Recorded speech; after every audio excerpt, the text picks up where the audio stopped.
Eh, inilah yang kenapa kemudian di zamannya Plato orang masuk akademia itu ya belajar filsafat. Belajar filsafat itu belajar apa? Belajar untuk menemukan kebenaran.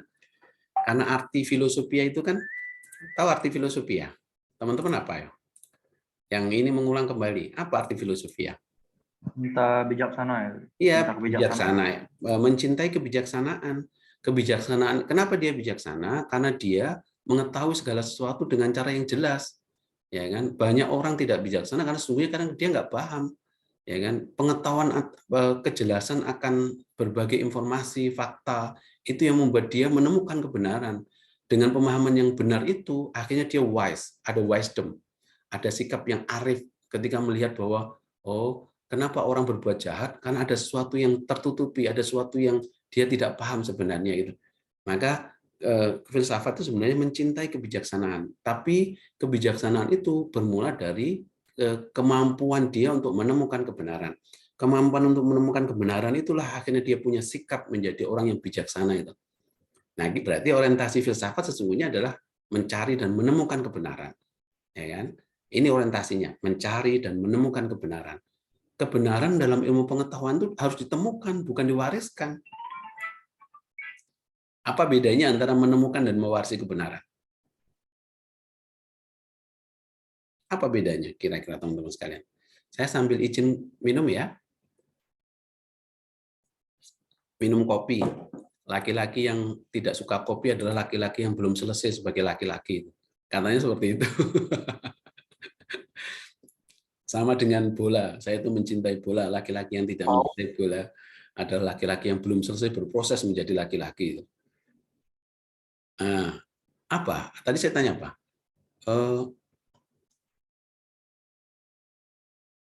Saya malah lupa atau pertanyaan saya tadi kan. Udah tua, lupa jadinya.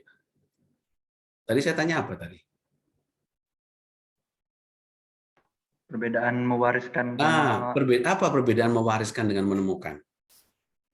ya, kalau mewariskan berarti dia dapat ilmunya dari cerita-cerita dari yang sebelum-sebelumnya.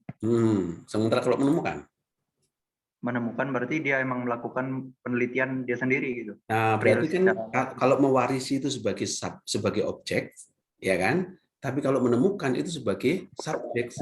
Subjek itu pasti aktif, pasti berproses, kan begitu kan? Ya kan? Ada pikiran dia yang bekerja, ya kan? Karena dia menemukan, dia melihat ada sebuah fenomena, ada sebuah kejadian-kejadian, maka dia tidak percaya begitu saja dengan semua informasi atas kejadian itu, ya kan? Tapi kalau dia hanya mewarisi kebenaran, maka setiap informasi terkait dengan kejadian itu dipercaya begitu saja. Tapi karena dia seorang ilmuwan, dia tidak percaya. Ketidakpercayaan itulah membuat kemudian dia bertanya, apakah betul informasi itu adalah informasi yang bisa dipertanggungjawabkan kebenarannya, ya kan? Ketidakpercayaan itulah yang membuat kemudian dia gelisah mengajukan sejumlah pertanyaan-pertanyaan, melahirkan sejumlah kegiatan-kegiatan untuk membuktikan berbagai hal yang terkait dengan kegelisahan atas semua penjelasan. Kan? Misalnya, kenapa Newton bisa menemukan teori gravitasi? Padahal setiap orang, termasuk kita, itu pasti punya pengalaman yang sama bahwa setiap benda kalau jatuh mesti ke bawah. Iya enggak? Iya kan? Semua orang punya pengalaman yang sama bahwa setiap benda kalau jatuh mesti ke bawah. Nah, tapi Newton tiba-tiba dia gelisah. Bayangkan, dia menemukan teori gravitasi bukan dengan keketatan metodologis. Ada dalam sebuah ruang laboratorium yang begitu sangat rigid cara kerjanya. Tapi suatu hari dia karena kecapean, dia duduk di sebuah pohon, tiba-tiba di tengah duduknya itu ada sebuah apel, sebuah buah gitu. Ada buah yang jatuh itu. Ada buah yang jatuh hampir mengenai kepalanya. Jatuhnya buah tadi membuat dia berpikir, dia takjub kok bisa ya benda kok jatuh ke bawah ya.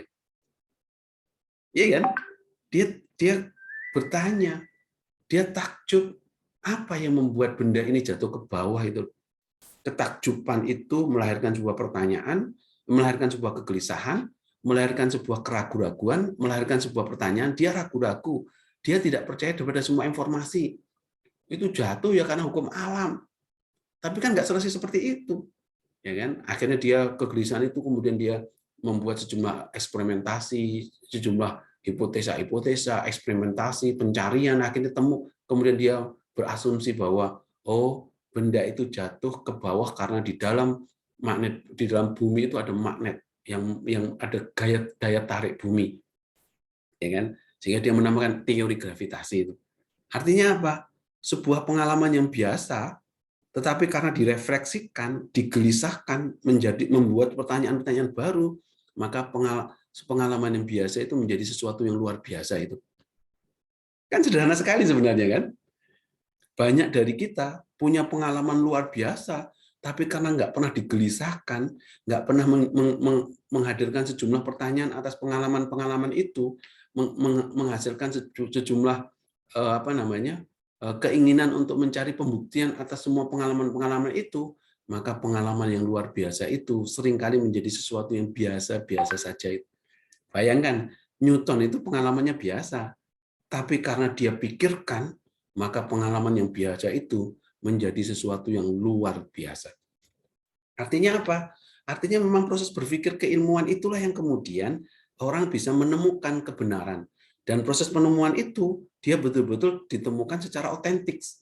Betul-betul dari sebuah proses pencarian terus-menerus itu loh. Ya kan?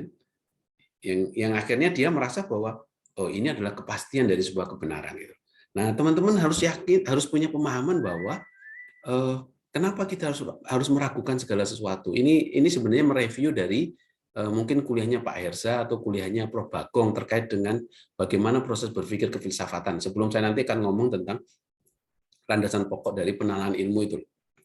Nah, kalau kalian yakin bahwa proses pencarian itu memang hanya ditemukan dengan salah satu metode namanya skeptis, berpikir kritis, berpikir sistematis, berpikir radikal, maka kita harus percaya bahwa ternyata ada sejumlah informasi yang ada dalam pikiran kita, yang menjadi stok dalam pengetahuan kita di otak kita, itu ternyata kalau kita refleksikan ulang, kalau kita menggunakan cara berpikir kritis, sistematis, ternyata informasi-informasi itu adalah sesuatu yang sebenarnya bisa dipertanyakan ulang kebenarannya. Ya kan?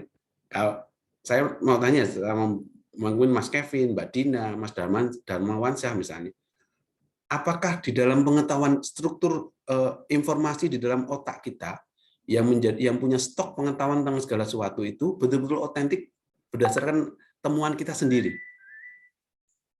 Kita paham apa itu demokrasi, kita paham apa itu sejarah, kita paham apa itu agama. Apakah betul-betul sebuah proses penemuan kita sendiri? Bukan. Itu ditemukan dari apa? Didapatkan dari mana? Orientasi dari orang lain. Dari orientasi pewarisan dari orang lain, informasi dari orang lain. Kalau Julia Kristeva, seorang filosof di bidang bahasa, dia mengatakan pikiran manusia itu kalau dibongkar isinya cuma mozaik kutipan. Paham ya? Maksud saya paham nggak? Pikiran manusia ini kalau dibongkar isinya cuma mozaik kutipan, footnote, catatan kaki, catatan kaki. Percaya nggak kita seperti itu? Iya. Iya kan? Percaya. Nah, kalau Derrida menyebut trace, ada jejak. Pikiran kita itu ada jejaknya. Kita bisa mengetahui PKI itu apa karena ada jejak yang beritahu pada kita. Kita tahu Tan Malaka itu siapa karena ada jejak, ada informasi yang memberitahu kita tentang Tan Malaka. Pertanyaan kedua adalah, pernahkah kita bersifat kritis pada jejak itu? Pernahkah kita bersifat skeptis terhadap mozaik kutipan kita? Jangan-jangan setelah kita telusuri, bisa jadi mozaik kutipan kita salah. Tapi kita benarkan selama berabad-abad lamanya. Bisa nggak terjadi seperti itu? Bisa nggak ada sebuah kepalsuan yang sebenarnya sudah cukup lama itu salah, tetapi karena terus-menerus diakui sebagai sebuah kebenaran, maka semua orang menganggap ini adalah kebenaran. Bisa nggak? Bisa, Pak. Contohnya apa? Setelah kita sadar, oh ternyata ini salah gitu. Ini mulai berpikir kritis, mulai membongkar struktur kognisi kita itu. Jangan-jangan hampir semua jejak kita sesat itu. Tapi kita akui sebagai sebuah kebenaran itu.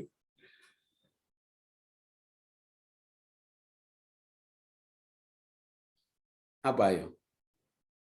Orang yang berspekulasi bahwa bumi itu datar sama Nah. bulat, Pak. Spekulasi bumi itu, Pak. Nah, itu yang terjadi dulu. Dulu sebelum Kopernikus menemukan teori heliosentris, ya kan? Teori heliosentris, semua orang berabad-abad lamanya percaya bahwa bumi pusat tata surya. Iya kan? Berabad-abad lamanya orang percaya adalah bumi pusat tata surya. Ya. Sehingga itu dianggap sebagai sebuah kebenaran faktual. Tapi ketika Kopernikus datang, mencoba membongkar struktur kognisi itu, dia mengatakan bukan bumi pusat tata surya itu loh, tapi matahari lah pusat tata surya itu loh.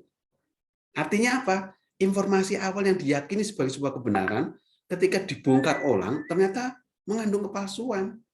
Tapi biasanya manusia tidak mau menerima sebuah kebenaran baru. Iya, benar, Pak. Iya kan? Sesuatu yang baru akan dianggap apa? Dianggap kebohongan malah, Pak. Kebohongan, sesat, menyesatkan, sehingga sesuatu yang baru itu akan dianggap orang ini nyeleneh, orang ini gila, orang ini sesat, ya kan? Orang ini menyempal. Padahal bisa jadi yang sesat adalah yang arus utama tadi. Itu yang membuat kenapa Socrates dihukum mati oleh Raja Tyrannus karena dia berpikiran beda pada arus zamannya. Itulah sebabnya Kopernikus dipenggal kepalanya oleh kerajaan Romawi karena dianggap menyebarkan kesesatan baru. Tapi ternyata apa yang dipikirkan Socrates, apa yang dipikirkan Kopernikus, salah nggak di kemudian hari? Ya, benar. Ternyata sebuah kebenaran. Tapi kita sudah terlanjur merawat kesalahan selama berabad-abad lamanya. Ini yang sebenarnya kalau teori sekarang disebut dengan post-truth, teori pasca kebenaran, gitu kan? Sebuah kesesatan yang terus-menerus diproduksi, maka kesesatan itu dianggap sebagai sebuah kebenaran. Informasi hoax, ya kan? Informasi yang salah, informasi yang sesat, tapi karena terus-menerus diproduksi dan diyakini oleh masyarakat, maka informasi yang hoax itu akan dianggap sebagai sebuah kebenaran baru. Bisa nggak terjadi seperti itu? Bisa, Pak. Iya kan? Yang terjadi faktanya seperti itu kan saat ini. Iya, Nah, propaganda, Pak. Filsafat datang membongkar struktur kognisi tadi. Bentar toh, apakah benar informasi pengetahuan itu bisa dipertanggungjawabkan kebenarannya itu? Jangan-jangan itu mitos, tapi dipercaya sebagai sebuah kebenaran. Maka filsafat datang itu untuk menggusur mitos menuju logos. Untuk menggusur cara berpikir mistifikasi, untuk menuju pada cara berpikir rasional logis, logis rasional. Ya untuk supaya logis rasional ya salah satu syaratnya ya kritis, ya kan? Skeptis. Kritis skeptis itu bukan tidak percaya kebenaran, tapi menunda sementara waktu setiap terma kebenaran sebelum sesuatu itu bisa dipertanggungjawabkan kebenarannya. Kalau mitos, apakah mitos bisa dipercaya kebenaran? Bisa dipercaya sebagai sebuah kebenaran mitos itu? Gantung perspektif masing-masing, Pak. Loh, kok bisa? Karena ya seperti Bapak bilang tadi, ada yang mewariskan kebenaran gitu. Tapi kalau kita percaya ilmu pengetahuan, bagaimana mungkin kita percaya pada mitos sebagai sebuah kebenaran faktual? Mitos hanya bisa dipercaya sebagai pedoman kehidupan. Tapi sulit bisa diverifikasi. Misalnya mitos itu kan menjelaskan semua kejadian berakhir dengan kisah, dengan legenda-legenda. Itu mitos. Misalnya terjadinya petir. Petir terjadi karena pada zaman-zaman duluan petir terjadi karena dewa Zeus yang marah yang melemparkan cemetinya, cetar gitu kan. Sehingga di beberapa mitologi Yunani ada namanya dewa apa ya? Di film apa namanya? Avenger itu siapa yang melempar Thor. Ya kan? Itu hebatnya Eropa itu. Mitologi bisa menjadi imajinasi tentang bagaimana membuat film dan sangat logis cara menceritakannya. Meskipun faktanya belum tentu ada itu loh. Ya kan? Legenda Sangkuriang. Apa itu legenda Sangkuriang? Kejadian tangguhan bagaimana bisa ada gunung seperti perahu yang membalik. Karena akal budi manusia belum sanggup menganalisis itu, maka mereka menciptakan mitos tentang Tangkuban Perahu. Apa mitosnya? Mitosnya adalah seorang namanya Sangkuriang yang menikahi seorang perempuan yang ternyata perempuan itu adalah ibunya. Dan ibunya tahu bahwa ini adalah anaknya. Sehingga dia tidak mau melakukan hubungan seksual dengan ibunya, tiba-tiba Sangkuriang marah. Dengan kemarahan yang luar biasa karena dia sakti mandraguna, ditendanglah sebuah perahu dan perahu itu membalik. Jadilah Tangkuban Perahu. Ya kan? Itu legenda, itu mitos. Pertanyaannya adalah, apakah itu bisa dipercaya sebagai sebuah kebenaran keilmuan? Halo? Tidak, Pak. Tidak. Tidak, karena nggak bisa Tidak bisa dibuktikan. Bisa dihubungkan dengan keilmuan, Pak. tidak bisa dibuktikan, nggak bisa dibuktikan keberadaannya. Metode apapun untuk membuktikan itu nggak akan ketemu. Sama seperti legenda siapa namanya? Legenda Malem Kundang. Seorang anak yang dikutuk ibunya jadi batu, nggak perlu teknik geologi mencari metodologi apapun untuk membongkar seluruh batu yang ada di Sumatera Barat untuk mencari sosok namanya Malem Kundang. Nggak akan pernah ketemu. Yang ketemu apa? Batu akik. Ya kan? Malem Kundang nggak ketemu. Karena apa? Karena dia adalah mitos. Nah, filsafat datang membongkar mitos itu. Mitos itu ada yang sangat tradisional, ada mitos yang sangat modern. Ya kan? Mitos yang sangat modern itu bisa jadi diciptakan dalam rangka untuk memberikan sebuah perspektif yang berbeda. Hampir semua teori-teori yang sifatnya postkolonial selalu diciptakan dalam rangka untuk apa? Untuk menguasai pikiran orang lain. Misal, saya mau tanya, siapa penemu benua Amerika dalam sejarah peradaban dunia? Christopher Columbus. Nah, Mas Kevin mengatakan Christopher Columbus. Pertanyaan kedua, kok bisa yakin bahwa penemunya adalah Christopher Columbus? Karena pernah mengelilingi benua Amerika. Mengelilingi bumi kalau nggak salah. Kok bisa tahu, Mas Kevin, bahwa Christopher itu pernah mengelilingi bumi? Dari sejarah sih, Pak. Pertanyaan kedua, pernah nggak kita bersifat kritis bahwa ada sejarah yang bias kolonial? Dalam artian, Pak? Bias kolonial itu adalah untuk kepentingan penakluk dan pemenang. Iya benar, Pak. Nah, Sering pernah mikir gitu. Nah, akhirnya kita baru sadar bahwa apakah benua Amerika pernah hilang sehingga harus ditemukan? Pertanyaan kritisnya kan begitu kan? Iya. Apakah pernah benua Amerika itu hilang sehingga harus ada sebuah hipotesa besar, narasi besar dari peradaban Eropa bahwa seorang bangsa kulit putih namanya Christopher Columbus yang mengarungi dunia terus-menerus, dia menemukan sebuah benua namanya Amerika. Padahal di benua Amerika itu sudah bermukim suku asali mereka, namanya suku Indian.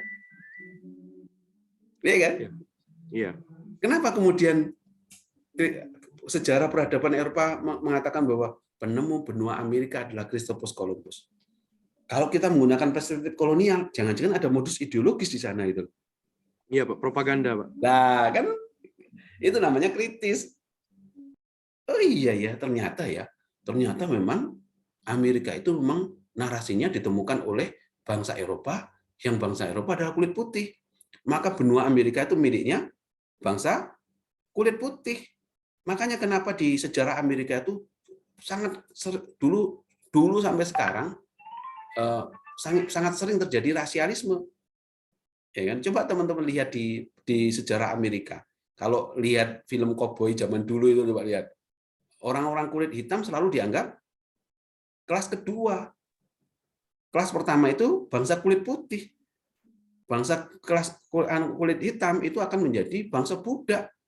Itu ditulis dengan cara yang sangat bagus oleh seorang remaja umur 13 sampai kalau enggak 17. Harriet Stowe yang nulis buku novel namanya Uncle Tom Cabin itu, yang menceritakan bagaimana kejamnya peradaban Amerika terhadap rasialis, terhadap orang-orang kulit hitam itu. Salah sedikit digantung di alun-alun, dibunuh dan sebagainya itu. Nah, itu kan menarik. Bahwa ternyata kalau kita bersifat kritis, ternyata hampir semua perspektif tentang Amerika itu bias kolonial, bias kolonial. Itu namanya kita berpikir kritis. Itu mitos yang diciptakan berapa tahun lamanya dan kita percaya itu. Iya kan? Nggak usah jauh-jauh. Mesir, Arab Saudi, Uni Emirat Arab, Iran, Irak itu selalu disebut sebagai negara apa? Timur Tengah. Timur Tengah. Coba buka peta dunia, ada di mana mereka? Dari posisi kita.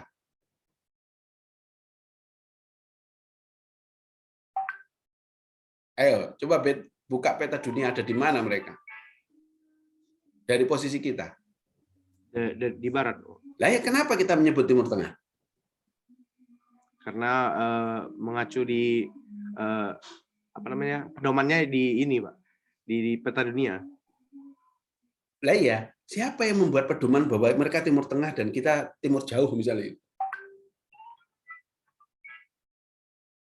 Ya, orang atas tadi, Pak. Kalau kita menyebut bisa enggak itu juga bias-bias Eropa sentris, bahwa dari Eropa lah segala sesuatu ditentukan arahnya itu loh. Iya kan? Yang mana barat, mana timur, mana maju, mana tradisional. Kan begitu kan? Mana modern, mana yang masih belum beradab. Mereka lah yang menentukan segala sesuatu itu loh. Itu nanti kalau kalian ketemu dalam teorinya dekonstruksi namanya oposisi biner. Binary opposition itu. Dua hal yang sengaja diciptakan, dua terminologi yang sengaja diciptakan, tapi dalam rangka bukan untuk kesetaraan, tapi dalam rangka untuk penguasaan. Yang satu akan dianggap lebih baik daripada yang lain. Kan begitu kan? Itu nanti dalam teks linguistik namanya dekonstruksi nanti. Nah, filsafat itu berusaha menggeser mitos menuju logos, menuju cara berpikir yang kritis, sistematis, rasional logis. Makanya kenapa filsafat itu seringkali pada awal-awal munculnya itu selalu dianggap berpikir yang bid'ah, berpikir yang sesat dan menakutkan itu loh. Socrates dianggap meracuni pikiran anak muda. Ya kan, Nietzsche dianggap orang gila, bahkan dia mati dalam kegilaan. Marx dianggap orang aneh. Hampir semua filosof-filosof itu dianggap orang yang nyeleneh itu loh. Tapi di kemudian hari ternyata pikirannya adalah yang kemudian menjadi referensi dari sebuah kebenaran baru. Karena logis rasional tadi. Kita saja selalu menganggap bahwa pikiran kita sudah selesai. Ya kan? Kebenaran yang sudah ada dalam stok pikiran kita sudah sesuatu yang sudah tidak boleh diganggu gugat. Sehingga ketika tiba-tiba muncul sesuatu yang baru, maka sesuatu yang baru itu dianggap sebagai sebuah terma tentang kesalahan yang tidak boleh diikuti, tidak boleh diyakini sebagai sebuah kebenaran. Kita selalu menolak yang baru karena kita selalu menganggap bahwa pikiran kita sudah selesai. Ternyata dengan cara berpikir kefilsafatan dibongkar lagi. Sebentar toh, jangan-jangan apa yang selama ini kita anggap sebagai sebuah kebenaran sesungguhnya merupakan sebuah kepalsuan, tapi terus-menerus dianggap sebagai sebuah kebenaran. Sehingga semua orang yakin bahwa itu sesungguhnya adalah kebenaran. Sehingga kalau tiba-tiba muncul pikiran yang baru yang berbeda, maka yang baru dan berbeda itu akan dianggap sebagai sebuah kesesatan yang tidak boleh diikuti. Masyarakat kan selalu seperti itu. Iya kan? Common sense masyarakat selalu seperti itulah. Makanya kalau ada anak-anak muda yang kemudian berpikiran beda dengan orang tua, anak muda itu selalu dianggap salah. Padahal jangan, karena apa? Karena orang tua kan tidak mau otoritas kebenarannya digeser oleh orang lain itu. Apalagi oleh anak muda itu. Karena banyak orang sudah merasa establis dengan kebenaran yang ada dalam pikirannya. Maka kalau sedikit saja diusik, dia marah, dia sensitif. Padahal ilmu pengetahuan tidak boleh berangkat dari sebuah keyakinan. Ilmu perangkat harus berangkat dari sebuah keraguan-raguan. Bentar dulu. Belum tentu itu sebagai sebuah kebenaran. Ya kan? Makanya cara berpikir seperti ini, muaranya muncul di peradaban Yunani kuno, muaranya loh. Meskipun sebenarnya peradaban Yunani kuno juga belajar dari peradaban Babilonia Mesir, juga belajar dari peradaban yang ada di Cina. Peradaban kuno itu punya sejarah panjang tentang bagaimana proses berpikir. Nah, filsafat itu yang melahirkan Filsafat itu apa saja? Ketakjuban, yang tadi saya sebut. Dia takjub terhadap semua fenomena kejadian-kejadian. Ketakjuban itu melahirkan ketidakpuasan. Ketidakpuasan atas semua penjelasan-penjelasan. Ya kan? Ketidakpuasan akan melahirkan hasrat untuk bertanya. Ingat kata Sartre dalam bukunya Being and Nothingness, ada dan ketiadaan. Dia mengatakan bahwa intelektualitas itu bermula dari pertanyaan, bukan dari jawaban. Ingat, intelektualitas manusia itu bermula dari pertanyaan dan bukan diakhiri dengan jawaban, tapi diakhiri dengan pertanyaan baru. Maka filsafat selalu dianggap menjawab pertanyaan dengan pertanyaan baru. Apa maksudnya? Filsafat menjawab pertanyaan dengan pertanyaan baru yang membuat ilmu pengetahuan kemudian bersifat dinamis itu. Apa kira-kira? Apa maksudnya itu?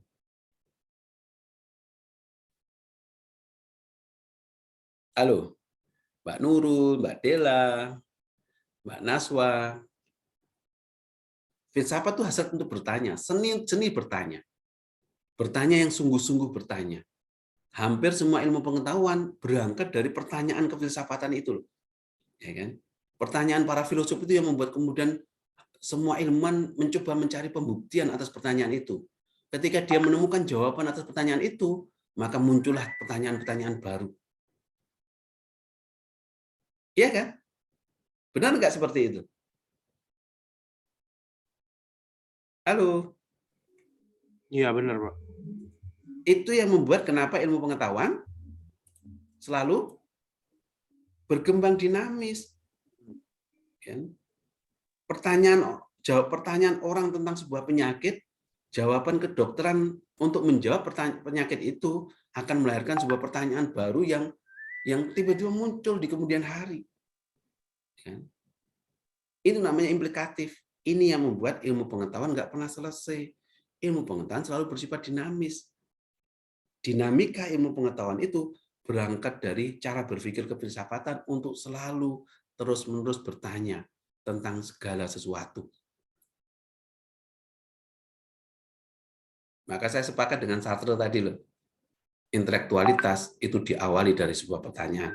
Jangan dikira menyusun pertanyaan itu sesuatu yang mudah.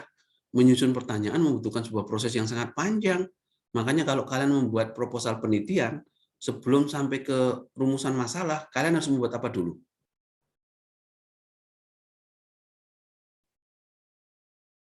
Halo? Bisa diulangi, Pak?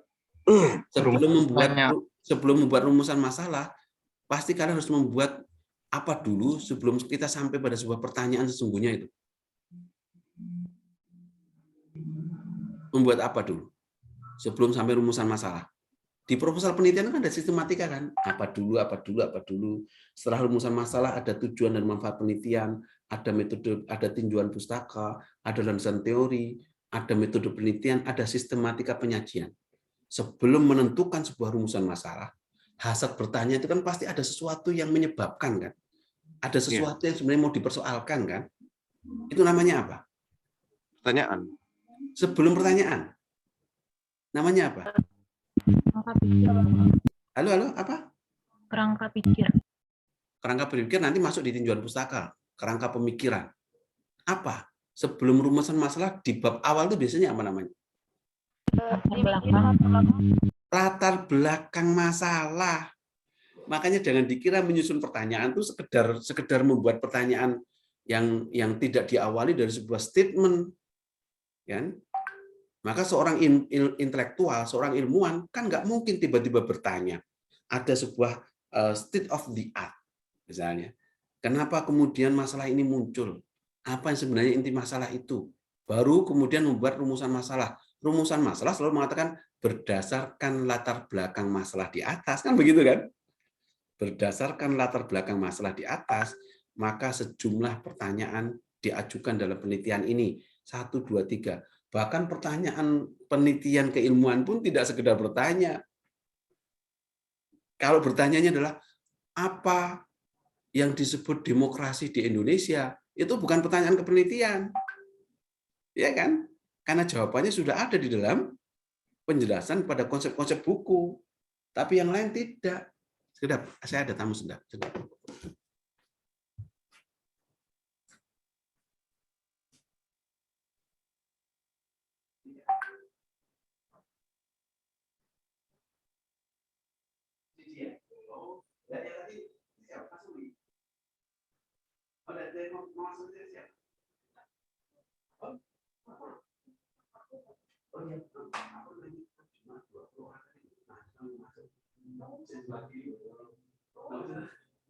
Dua mahasiswa yang mau hybrid tadi. Nah, nggak apa-apa. Iya, tadi minta nama 20 orang. Iya, minta nama tadi. Nah, mohon maaf. Nah ini setelah ketidakpuasan, hasad untuk bertanya, seni bertanya. Maka orang menyebut filsafat itu seni bertanya. Kalau kalian sudah terbiasa untuk terus-menerus mempertanyakan segala sesuatu, ya kan? Maka orang menyebut bahwa oh ini awal dari munculnya intelektualitas itu. Tapi sekali lagi bertanya yang bukan sekedar bertanya yang sungguh-sungguh bertanya. Intelektualitas selalu seperti itu. Yang terakhir apa kata yang memunculkan 4 hal yang melahirkan filsafat? Yang terakhir adalah keraguan. Ini yang tadi saya sebut sebagai skeptis metodis. Skeptis itu adalah metode keraguan-raguan. Segala hal yang masuk dalam ruang informasi kalian harus diragukan dulu kebenarannya. Bukan tidak percaya pada kebenaran, tapi menunda sementara waktu. Bahwa jangan-jangan informasi yang masuk dalam diri kita belum tentu sebuah kebenaran, tapi sudah terlanjur kita anggap sebagai sebuah kebenaran. Hoax yang dipercaya terus-menerus menjadi sebuah kebenaran baru dalam post-truth. Ya kan? Sering terjadi, zaman sekarang juga banyak terjadi kayak gitu. Ya kan? Karena medsos tentang vaksin misalnya. Kalian sudah vaksin belum? Belum ya? Sudah. Oh, sudah.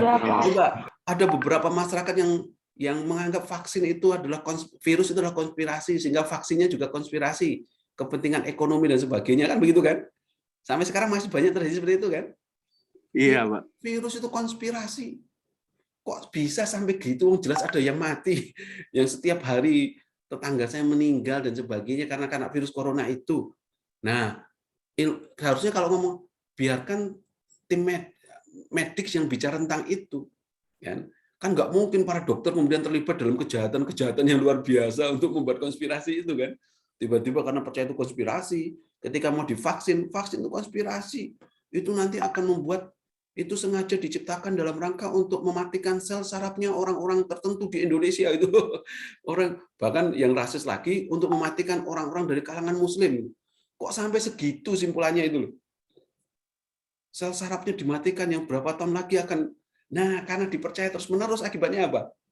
Banyak orang menolak vaksin. Ya kan?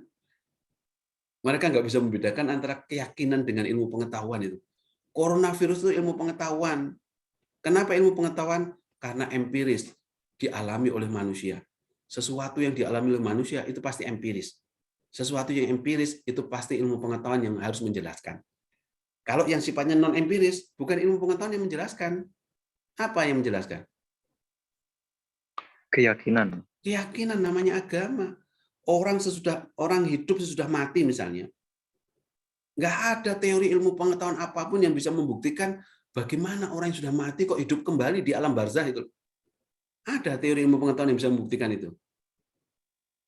Ada nggak teori fisika yang bisa membuktikan bagaimana kehidupan di surga itu? Nggak ada. Nggak ada. Tapi yang memberitahu itu namanya agama dengan kitab sucinya. Maka agama itu diyakini, diimani. Nggak boleh diragukan. Masalah kalau agama diragukan. Tapi kalau ilmu pengetahuan diragukan. Benar nggak ini bisa dipertanggungjawabkan kebenarannya? Maka sesuatu yang empiris, ilmu pengetahuan harus bisa menjelaskan. Nanti ini secara ontologis. Ontologi ilmu adalah ilmu pasti bicara pada sesuatu yang sifatnya empiris. Dialami oleh manusia. Sesuatu yang nggak bisa dialami oleh manusia, ilmu pengetahuan nggak bisa menjawabnya. Maka agama yang akan menjawab itu. Maka saya dulu membagi tingkat rasionalitas itu dengan 3 hal. Rasionalitas, irasionalitas, dan non-rasionalitas. Rasionalitas adalah sesuatu yang masuk akal, berada dalam ruang-ruang empiris manusia. Maka sepanjang itu ilmu pengetahuan harus bisa menjelaskan. Karena dia rasional. Ya kan, sesuatu yang suatu saat manusia masih bisa membuktikan. Kalau irasional, sesuatu yang nggak masuk akal, tahayul. Contohnya apa? Mitos-mitos tadi, legenda-legenda tadi, itu tahayul. Ya kan? Itu mitos Gunung Tengger. Kalau kalian datang ke Jawa Timur, ada gunung yang eksotik namanya Gunung Tengger. Nah, Gunung Tengger itu ada mitos tentang Gunung Tengger. Gunung yang terjadi karena pernikahan antara Roro Anteng dan Joko Seger. Roro Anteng adalah putrinya seorang raja yang sangat tersohor. Joko Seger adalah putrinya seorang begawan. 2 kasta yang berbeda itu menikah. Karena kastanya berbeda, akhirnya kemudian terjadilah sebuah peristiwa yang hebat. Pernikahan antara Roro Anteng dan Joko Seger, jadilah Tengger. Maka ada namanya perbukitan Tengger yang ada di Gunung Bromo. Nah, itu kan nggak bisa dipercaya kebenarannya. Karena namanya irasional. Tapi ada yang tahap ketiga namanya non-rasional. Tidak pernah berhubungan dengan akal budi manusia, tapi berhubungan dengan keyakinan manusia. Ya kan? Nggak pernah berhubungan dengan pengalaman hidup manusia, tapi berhubungan dengan keyakinan kemanusiaan. Maka agama yang berperan di situ. Maka kalau kita percaya pada agama, ya imani, amini. Kenapa harus sholat? Ya karena kita percaya pada surga neraka, percaya pada Tuhan. Nggak usah harus membuktikan Tuhan itu seperti apa sih bentuknya, nggak usah. Yakini, iman. Nah, ilmu dengan berpikir kefilsafatan bermula dari takjub, tidak puas, hasrat bertanya atau seni bertanya, dan keraguan-raguan. Ini metodenya namanya skeptisisme metodis. Metode keraguan-raguan.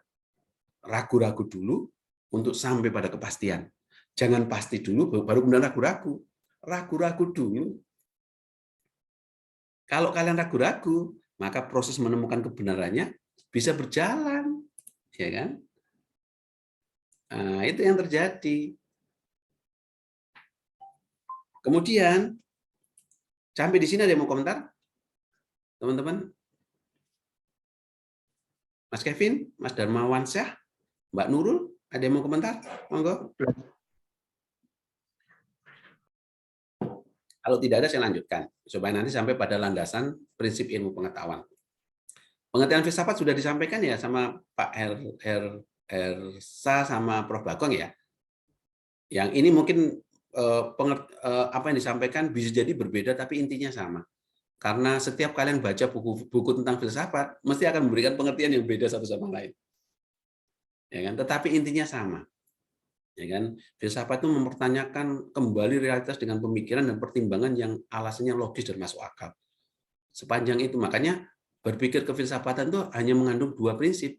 Yang satu principium argumentum, prinsip dengan argumentasi.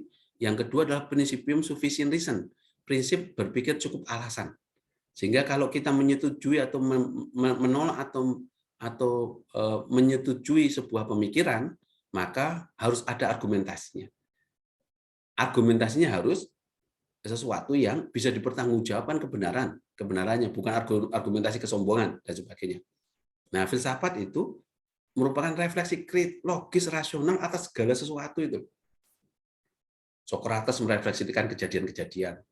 Thales merefleksikan sebuah perputaran bumi dan bulan, sehingga dialah yang memprediksikan gerhana matahari total di abad 8 sebelum Masehi.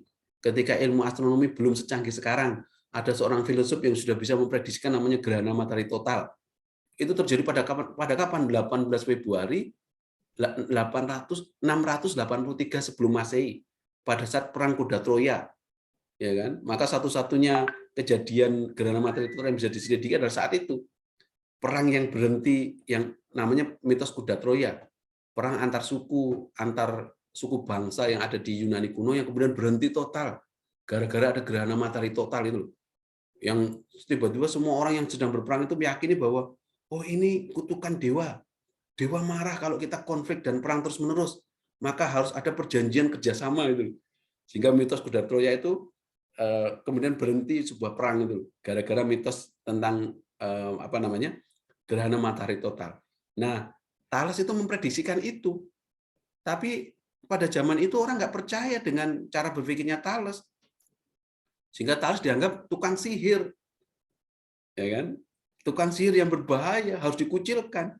Padahal ternyata Thales lah dengan keilmuan yang luar biasa tadi, yang dia bisa menjelaskan situasi yang ada di tata ruang galaksi, di alam dan sebagainya, maka dia bisa memprediksikan, oh ini akan ada musim penghujan, ini ada musim kemarau yang panjang, maka dia kemudian dengan keilmuannya dia mencoba membuat pola cocok tanam yang saat itu sedang belum ada orang yang berpikir, sehingga dia mendapatkan keberuntungan yang luar biasa karena dia kemudian bisa menciptakan sebuah sistem pertanian pada masanya itu. Nah, ini yang disebut bahwa filsafat itu mempertanyakan kembali realitas dengan pemikiran yang logis dan masuk akal. Karena cara berpikir yang logis masuk akal tadi, maka ada beberapa ciri dalam berpikir filsafat. Ada radikal, berpikir sampai pada keakar-akarnya. Ya kan? Radik itu kan berpikir sampai pada keakar-akarnya. Ini yang membuat banyak orang nggak suka filsafat itu loh. Ya kan? Karena dia mempertanyakan segala konsep yang selama ini sudah selesai. Misal kalau saya tanya kepada teman-teman, Mbak, ini yang jawab selalu Mas Darmawansa sama Mbak Kevin, Mas Kevin. Siapa ya, Nek? Kalau saya tanya misalnya, ini pertanyaan yang jangan dipolitisir. Mas Fijar. Ya, saya tanya misalnya, apa yang disebut dengan agama? Kalau saya mau berpikir radikal ya, filsafat itu akan menjadikan jawaban kalian menjadi pertanyaan baru itu. Yang akhirnya kemudian jawaban-jawaban yang dipertanyakan itu akan bersifat kontradiksi dengan jawaban pertama itu. Kok bisa? Bagaimana mungkin kebenaran kok kontradiktif itu? Misal saya tanya, Mas Fijar, apa yang disebut dengan agama?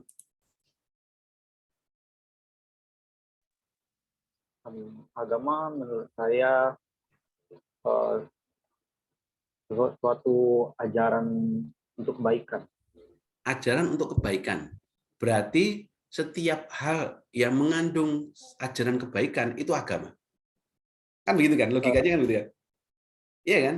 Setiap hal yang mengandung unsur kebaikan itu agama. Benar nggak? Seperti itu nggak? Berarti kita pegang dulu konsepnya. Setiap hal yang mengandung ajaran kebaikan itu agama. Berarti kita nggak boleh kemudian menolak jika ternyata ada sebuah terma tertentu dalam sebuah ajaran yang dia menganjurkan kebenaran yang itu berbeda dengan apa yang kita pahami sebagai agama. Wong sama-sama menganjurkan kebenaran, kebaikan. Iya kan? Ada nggak yang mengatakan agama itu sistem keyakinan? Sistem kepercayaan? Nah, kalau ada yang mengatakan agama adalah sistem kepercayaan dan keyakinan, filsafat datang membongkar lagi. Sebentar, kalau sampean yakin bahwa agama adalah sistem kepercayaan dan keyakinan, ateisme itu agama atau bukan?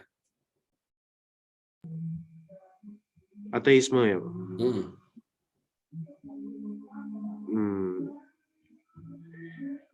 Dia kan yakin, Pak ya, kalau nggak adanya eksistensinya Tuhan. Nah, kalau ateisme. Berarti ateisme itu lebih ke golongan sih, Pak, bukan agama. Iya nggak sih? Katanya kita punya definisi bahwa agama adalah sistem kepercayaan dan sistem keyakinan.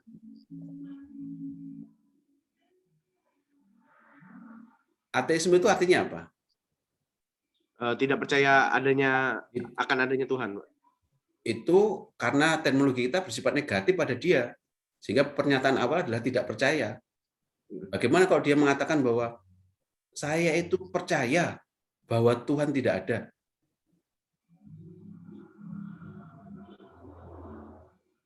Bisa nggak orang ateis mengatakan itu? Bisa. Terminologinya bukan dibalik dulu, tidak percaya, tapi percaya bahwa. Nah, kita bingung kan akhirnya ya. Suatu saat nanti pemahaman orang atas agama akan mencair. Percaya sama saya, suatu saat nanti pemahaman orang atas agama bisa mencair. Sehingga dulu di Indonesia ada 5 agama, kemudian tambah lagi jadi 6 agama, ya kan? Ada Konghucu masuk, kemudian suatu saat nanti bisa nggak suatu saat tambah lagi? Bisa jadi, Pak. Sangat memungkinkan, karena di Indonesia itu ada ratusan dan ribuan aliran kepercayaan. Yang sekarang Bahai sedang meminta menjadi agama baru di Indonesia. Kan jadi bingung, wah kita repot betul. Akhirnya membuat definisi-definisi itu loh. Nah itu yang disebut mendefinisikan sesuatu itu harus sampai pada akar permasalahannya. Kalau kita, apa sih yang disebut manusia itu? Apa sih yang disebut agama itu? Sesuatu yang menjadikan agama disebut agama. Itu yang disebut dengan akar permasalahan. Apa yang membuat agama disebut sebagai agama? Apa yang menjadikan manusia disebut sebagai manusia? Itu namanya akar permasalahan. Apa yang menjadikan bahasa disebut sebagai bahasa? Apa yang membuat negara disebut sebagai negara itu? Itu akar permasalahan. Kalau saya menyebut apa sih yang membuat manusia disebut manusia? Warna kulit, Pak. Apakah iya warna kulit itu yang membuat substansi manusia? Kalau warna kulit itu substansi manusia, maka wajar muncul rasisme, rasial. Karena ada warna kulit yang merasa lebih baik daripada warna kulit yang lain. Iya kan? Kalau akal budi, Pak. Nah, maka orang mengatakan substansi manusia adalah akal budi. Man is animal rationally. Manusia adalah binatang yang rasional. Manusia adalah man is animal plus rationally. Akal budi. Dengan akal budinya, manusia bisa mencipta segala sesuatu. Apakah binatang bisa mencipta segala sesuatu? Tidak. Tidak. Bisa.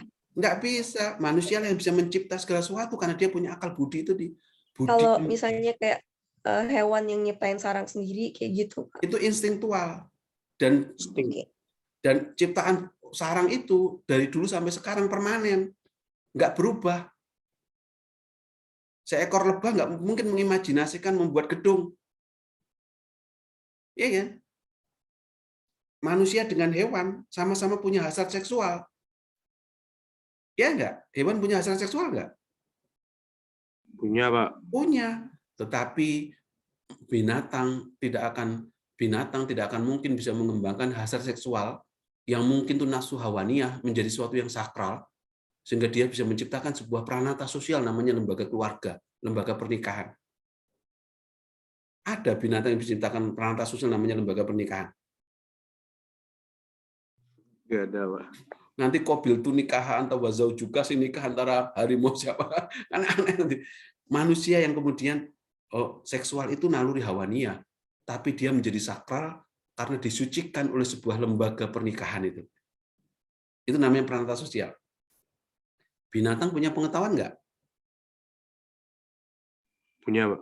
Punya, tapi binatang nggak bisa mengembangkan pengetahuannya menjadi sains. Seekor harimau tahu persis daging yang bisa dia makan dan sesuatu yang nggak bisa dia makan, dia tahu.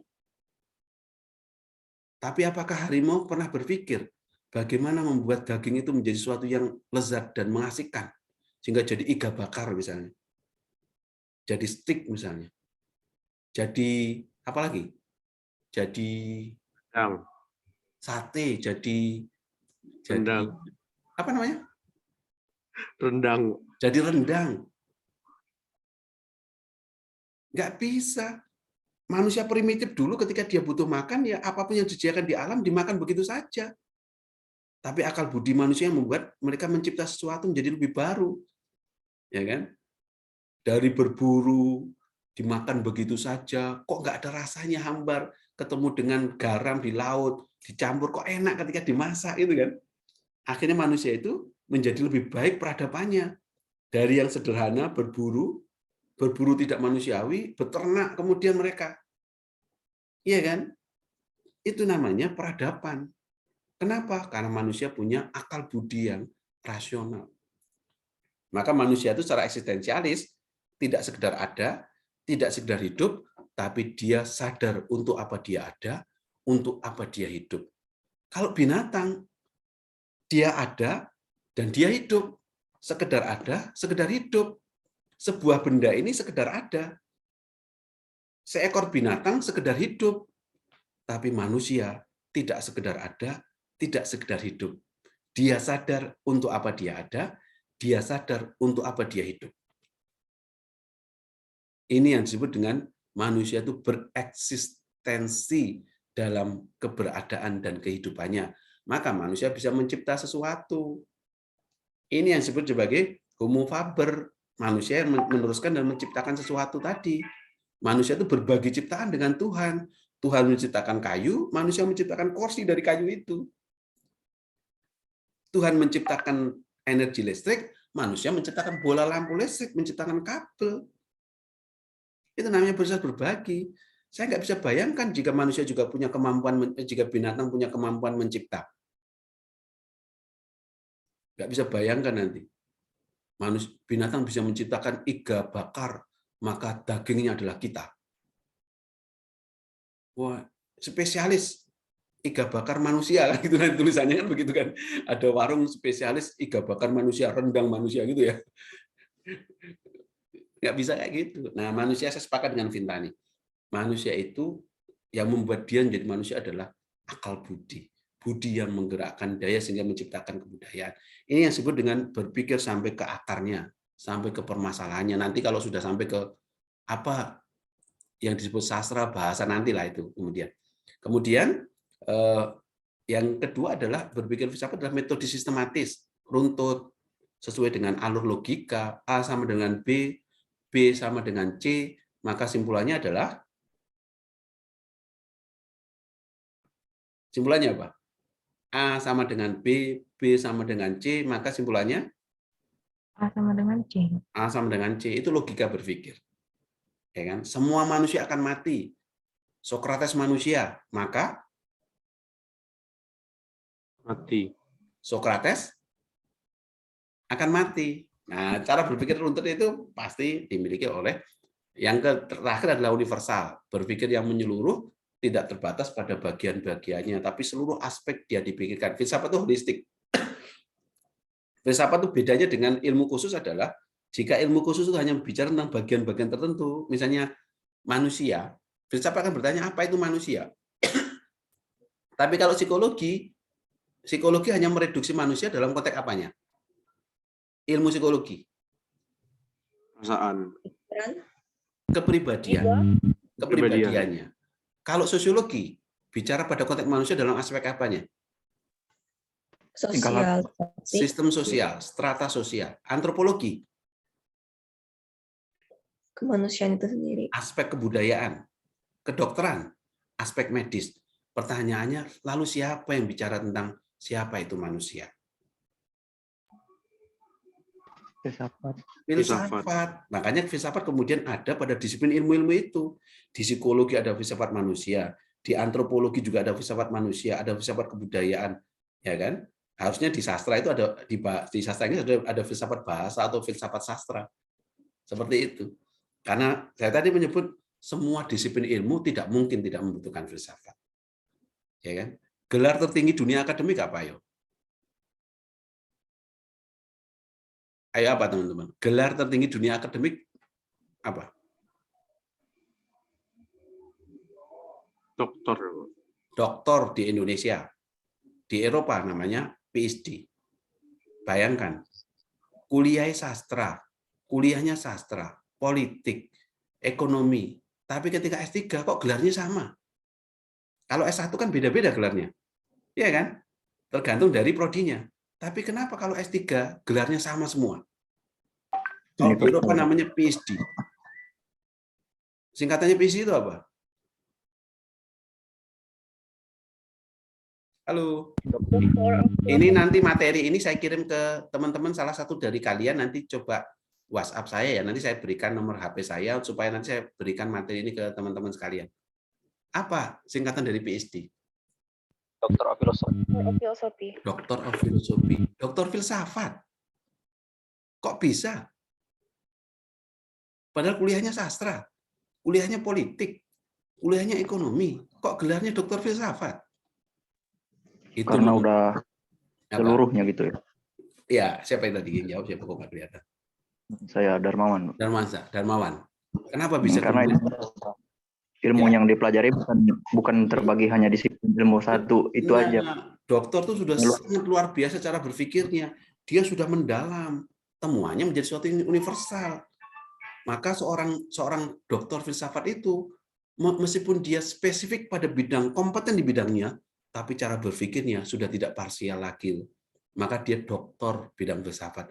Makanya wajar di zaman dulu itu, atau di Eropa, orang yang pakar di bidangnya, misalnya Bertrand Russell, itu profesor matematika, tapi dia luar biasa ketika bicara tentang sosial humaniora. Bahkan dia menulis buku, judulnya The History of Philosophy, itu hampir 2000 halaman. Kok bisa ya? Profesor matematika nulis sejarah filsafat hampir 2000 halaman lebih itu loh. Ini menunjukkan apa? Ini menunjukkan bahwa karena kemampuan berpikir dia yang begitu mendalam, universal, membuat dia sudah tidak terbatasi oleh sekat-sekat itu. Dia semakin arif dalam berpikir itu, karena dia matang secara akademik. Persoalan sosial humaniora itu persoalan manusia. Ini bukan bagiannya sastra, bukan. Ini persoalan semuanya.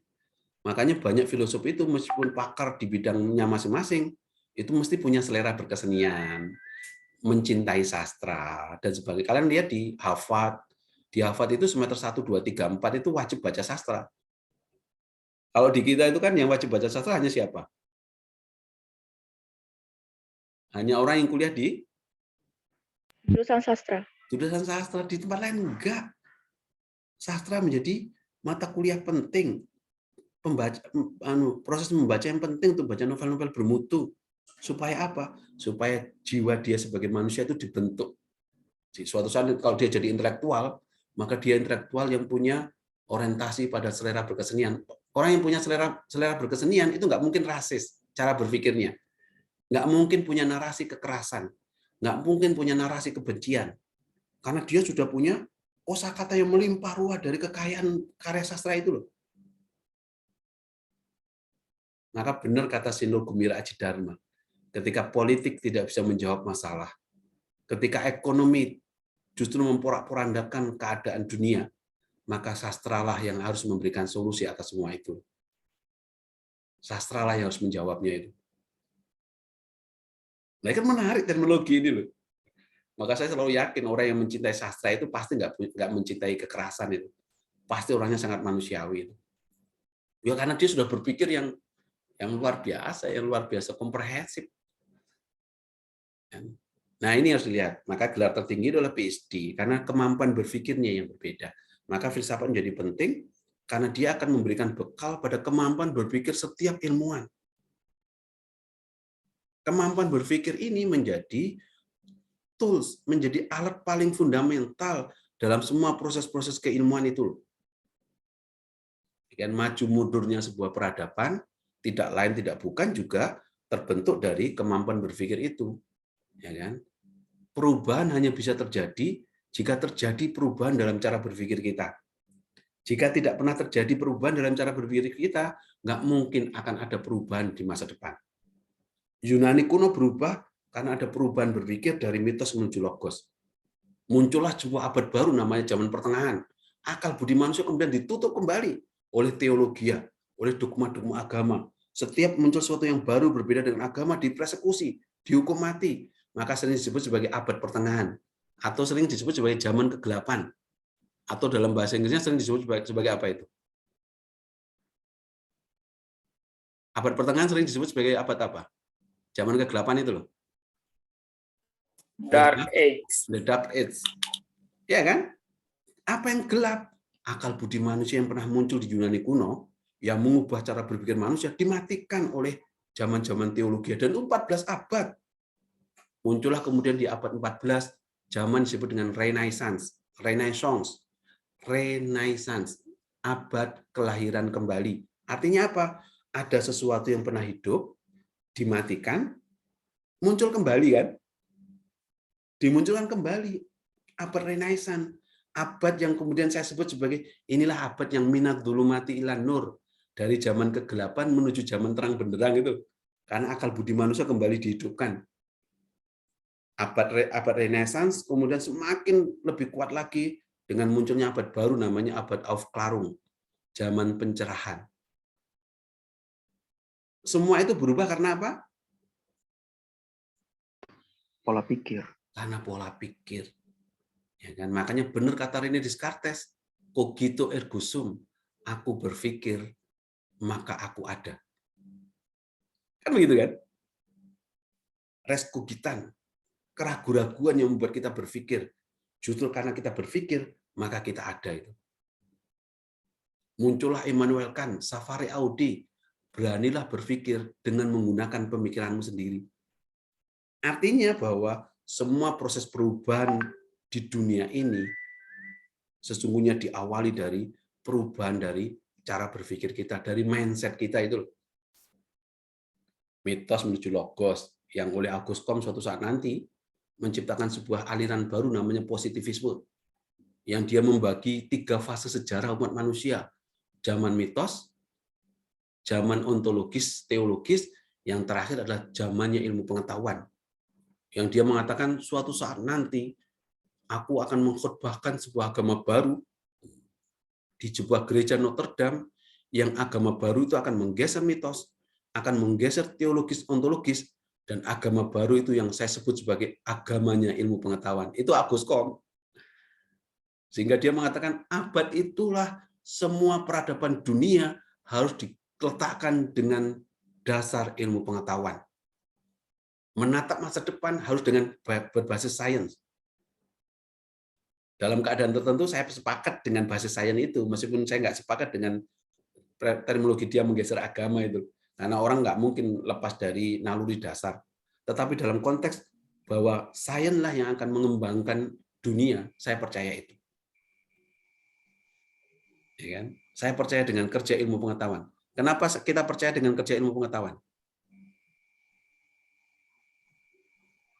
Ayo, kenapa kita percaya dengan kerja ilmu pengetahuan? Halo? Karena bersifat pasti. Bersifat pasti, apalagi meskipun saya enggak, kepastian dari ilmu pengetahuan itu tidak absolut, tetapi bisa dipertanggungjawabkan, gitu kan? Bukan absolut. Karena absolut kan berarti jadi agama dia, jadi dogma dia. Kita nggak boleh meyakini bahwa hasil ilmu itu absolut, tidak. Hasil ilmu itu masih bisa dievaluasi, ya kan? Kita percaya pada ilmu karena ilmu adalah sebuah proses pengetahuan yang bisa dipertanggungjawabkan kebenarannya itu. Kan begitu kan? Sehingga Pak, mungkin permisi tanya yang tentang ini materi sebelumnya. Vinta nih. Oke, tadi Materi yang kan mana? yang tadi universal. Nah, di sini kan tertulis kalau filsafat ini berpikir secara luas gitu, dari aspek manapun, termasuk aspek agama. Cuman saya pernah lihat kalau pernah ada jurusan filsafat tapi berbasis Islam, Pak. Itu gimana? Menurut Bapak aja. Nah, Terima kasih. sebenarnya saya lebih suka menyebut filsafat itu berbasis teritori. Filsafat Timur Tengah, filsafat Barat, filsafat Asia, dan sebagainya. Saya lebih suka menyebut itu sebenarnya. Bahwa kemudian kitalah yang kemudian menciptakan teknologi ini, filsafat Islam. Kan nggak ada filsafat Katolik, filsafat Buddha, dan sebagainya. Nggak pernah ada teritori membagi itu. Kita selalu terjebak pada terminologi Barat, sehingga seperti yang ditulis oleh Huntington, The Class Civilization itu, Barat dan Timur, Barat dan Islam. Itu kan terminologi yang salah. Kenapa Barat kok disandingkan dengan Islam? Harusnya Barat disandingkan dengan apa? Timur. Timur itu kan bias terminologis itu. Dan orang Islam pun juga seringkali membuat bias itu. Islam diperbandingkan dengan Barat itu loh. Padahal yang satu persoalan arah, yang satu persoalan nilai agama, ya kan? Cuma memang filsafat, saya lebih suka filsafat di Islam bukan filsafat Islam, filsafat di Timur Tengah, menggunakan basis ajaran-ajaran teks agama untuk menemukan sesuatu yang baru. Karena ada sebuah rahasia-rahasia di teks agama itu yang bisa dijelaskan. Maka muncullah ilmu-ilmu agama. Kalau agama sebagai keyakinan tentang yang gaib, itu beda. Kalau dalam ilmu agama kan ada namanya fikih, hukum agama, itu kan ilmu. Itu menjadi ilmu kalau itu ya. Kalau menjadi ilmu tidak boleh jadi dogma. Kenapa? Dalam kenyataannya perspektif orang atas teks agama itu bisa berbeda-beda. Iya kan? Oke. Ya, Pak. Kan bisa berbeda-beda di situ. Makanya kenapa saya kadang-kadang membuat pertanyaan nakal sih, dan termasuk di kelompok saya juga nggak suka. Di universitas saya itu ada namanya jurusan ekonomi Islam. Yang kemudian saya tolak secara epistemologi, wah semua orang marah. Saya bukan menolak, saya menolak terminologinya, bahwa di dalam ajaran teks agama apapun itu ada spirit kebangkitan tentang ekonomi. Kalian baca bukunya Max Weber, judulnya Protestanisme Etika Protestan yang melahirkan kapitalisme dan sebagainya. Tapi kan dia tidak menyebut bahwa ini adalah ekonomi Protestan. Kan kenapa harus ada ekonomi Islam? Kalau ada ekonomi Islam berarti di sana ada ekonomi Hindu, ekonomi Katolik. Saya bilang gitu. Ini sebagai terminologi saja. Kenapa tidak menggunakan ekonomi keadilan? Basisnya apa? Bisa jadi dari prinsip-prinsip agama dibangun. Kalau itu menjadi menggunakan terminologi agama, khawatirnya kemudian hasilnya dianggap dogma. Kalau ternyata itu salah di kemudian hari, maka orang akan beranggapan bahwa ternyata agama ini salah. Bisa nggak terjadi seperti itu? Bisa pasti. Iya kan? Ini yang mengkhawatirkan gitu loh. Saya menggunakan terminologi ekonomi agama A. Suatu saat ternyata konsep ekonomi ini salah diterapkan. Maka orang pasti akan menuduh bahwa, lihat, ternyata agamamu tidak bisa menjawab masalah itu. Padahal itu hanya temuan dari ilmuwan-ilmuwan yang kebetulan beragama itu, gitu, tentang objek di dalam agamanya. Nah, ini yang saya sebut bahwa hati-hati menggunakan terminologi itu loh. Ya kan? Kenapa nggak menggunakan terminologi yang objektif? Sehingga muncullah kemudian ekonomi syariah ketimbang ekonomi Islam. Ya kan? Ya kan, ada seperti itu kan sekarang ya? Bang ada, Pak. Nah, ekonomi syariah itu untuk tidak mendaku bahwa ini dogma gitu loh. Tapi kalau sudah terminologi agama menjadi dogma. Nah, ini menarik, teman-teman. Maka bisa bahwa di dalam teks-teks agama itu ada sumber pengetahuan yang kemudian bisa kita jadikan sebagai dasar penguatan. Kalau kalian belajar tentang sumber pengetahuan, itu ada banyak sumber pengetahuan. Ada karena empirisme pengalaman, ada karena otoritas, ada karena rasionalisme, ditemukan karena akal budi, ada juga karena keyakinan. Ya kan? Itu sumber pengetahuan. Nah, begitu Mbak Vintani ya. Halo. Ya, terima kasih, Pak. Nah, saya kembali lagi ke sini tadi. Tadi saya apa ya? Saya selalu pelupa kalau sudah ngomong. Ilmu pengetahuan, Pak, kalau nggak salah. Iya. Auguste Comte mengatakan bahwa kenapa kita harus percaya dengan ilmu pengetahuan? Karena dia dipercaya kebenarannya bisa dipertanggungjawabkan. Sekarang hampir semua kebutuhan umat manusia ditemukan melalui proses-proses keilmuan. Manusia butuh apa? Ilmu pengetahuan sudah menyediakan. Ya kan? Manusia mau ibadah haji, ada ilmu pengetahuan yang kemudian menciptakan teknologi transportasi yang membuat orang memperpendek jarak. Ya kan?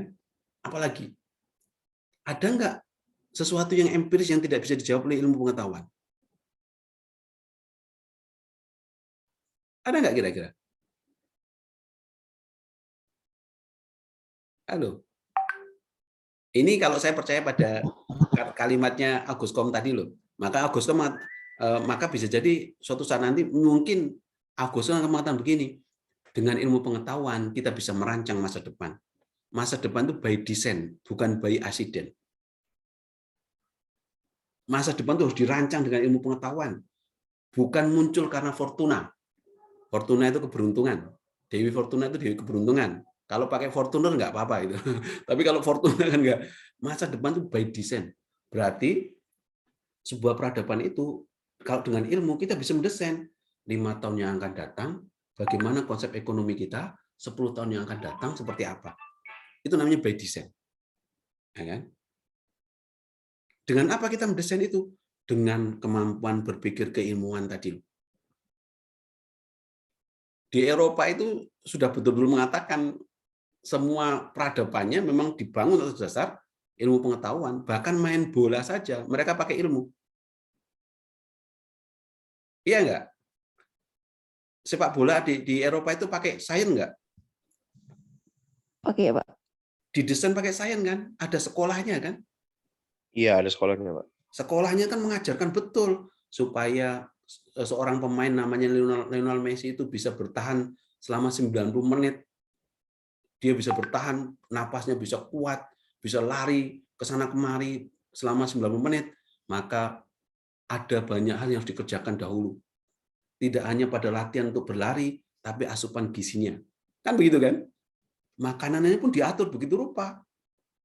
Makanya makanannya pasti diseleksi oleh tim dokter. Tidak sembarangan. Kalau kita kan semuanya dimakan, diminum itu loh, pemain bola kita itu loh. Makan cilok, makan pentol, makan seblak, makan apa lagi?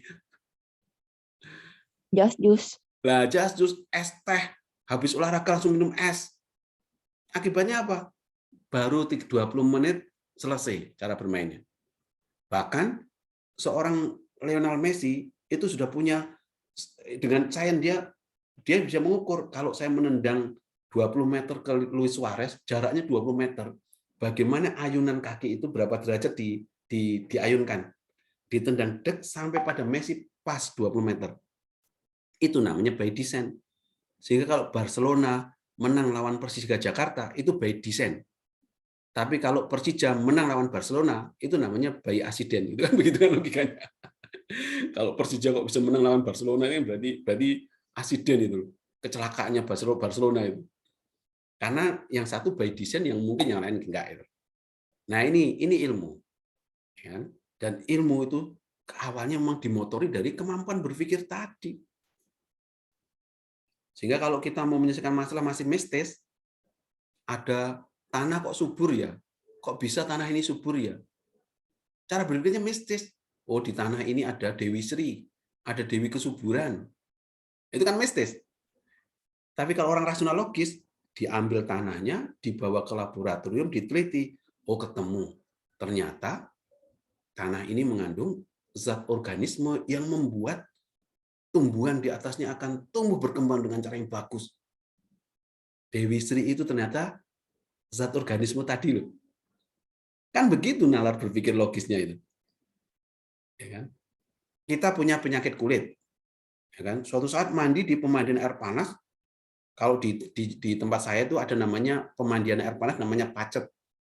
Punya mitos, kalau orang punya penyakit kulit, mandi di sana, selama berapa hari akan sembuh dari penyakit kulitnya. Orang yang berpikiran mistis dengan orang yang berpikiran logis pasti beda memperlakukan kenapa dia bisa sembuh. Ya enggak?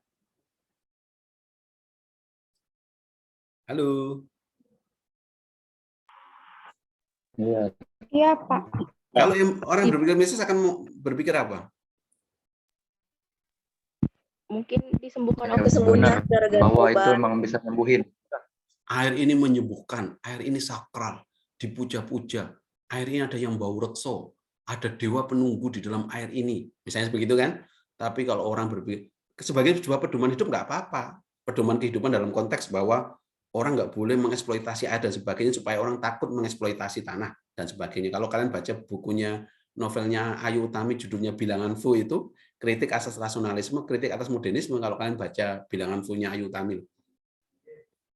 Diambillah air itu, dibawa ke laboratorium, ditelitilah, kemudian ketemu bahwa ternyata di air itu mengandung salah satu zat, yang zat itu ternyata berpotensi menyembuhkan penyakit kulit. Itu kan namanya proses berpikir logis. Lah kalau coronavirus, contoh coronavirus dipahami secara mistis, ya akhirnya orang nggak akan bisa menemukan obatnya, orang nggak akan bisa menemukan standar prokesnya, karena memahami sesuatu yang dianggap kejadian empiris manusia dengan perspektif mistis. Makanya benar, kita hanya bisa berubah kalau cara berpikir kita berubah. Maka dalam konteks ini, setelah mendapatkan penjelasan yang begitu panjang lebar, sejak pertemuan pertama sampai pertemuan keempat atau kelima tentang filsafat, maka kalian harus meletakkan filsafat dalam dua konteks ini. Filsafat dipahami sebagai upaya terus-menerus untuk menemukan dan mencari kebenaran. Filsafat harus dipahami sebagai proses terus-menerus, usaha yang sungguh-sungguh gitu loh. Usaha yang serius untuk mencari kebenaran. Untuk mencari dan menemukan kebenaran. Mirip dengan Plato ketika mendirikan akademia itu, di pintu gerbangnya tertulis sebuah slogan filsafat, pro populi discismus. Kalau di kampus-kampus kita kan bukan slogan yang muncul di depan gerbangnya, tapi biasanya hanya nama ya.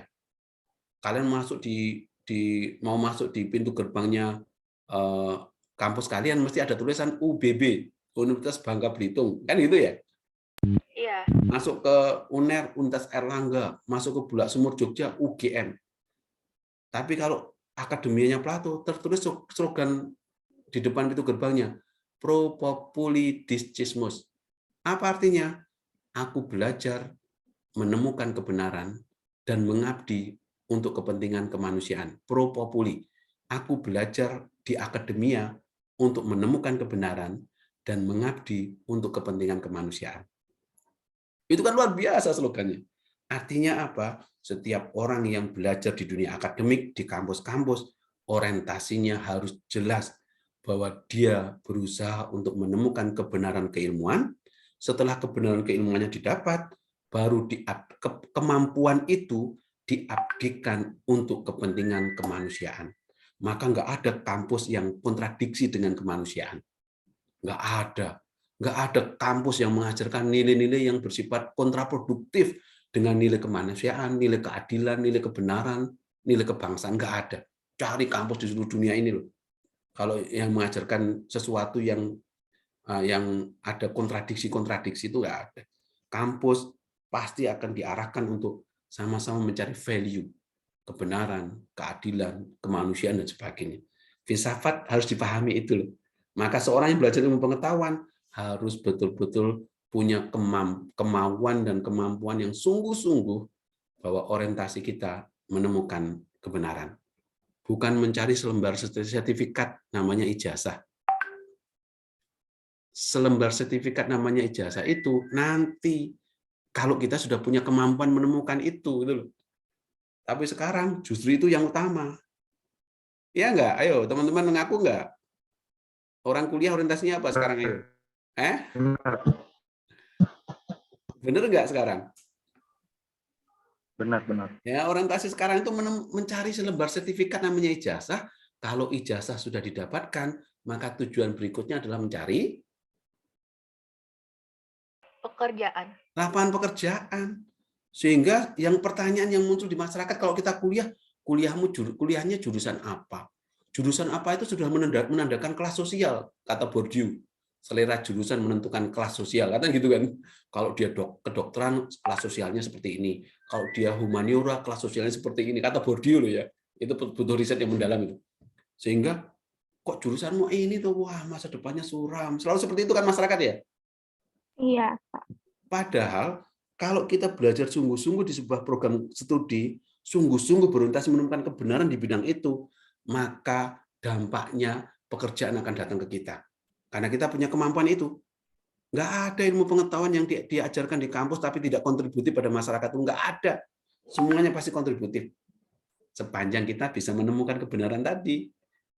Ya kan? Nah, coba lihat pertanyaan masyarakat. Kuliah jurusan apa? Setelah kuliah, setelah lulus jadi sarjana, pertanyaan selanjutnya adalah sudah kerja di mana? Bukan setelah kuliah dapat apa enggak. Setelah kuliah yang dicari adalah sudah bekerja di mana. Setelah kerja di mana? Pertanyaan selanjutnya apa?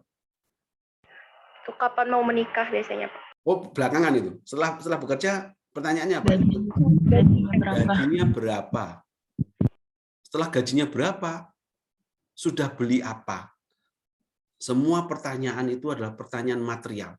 Hampir nggak ada yang terkait dengan pertanyaan tentang kamu sudah menemukan apa di kuliahmu? Sudah menemukan pacar, Pak? Gitu kan ya.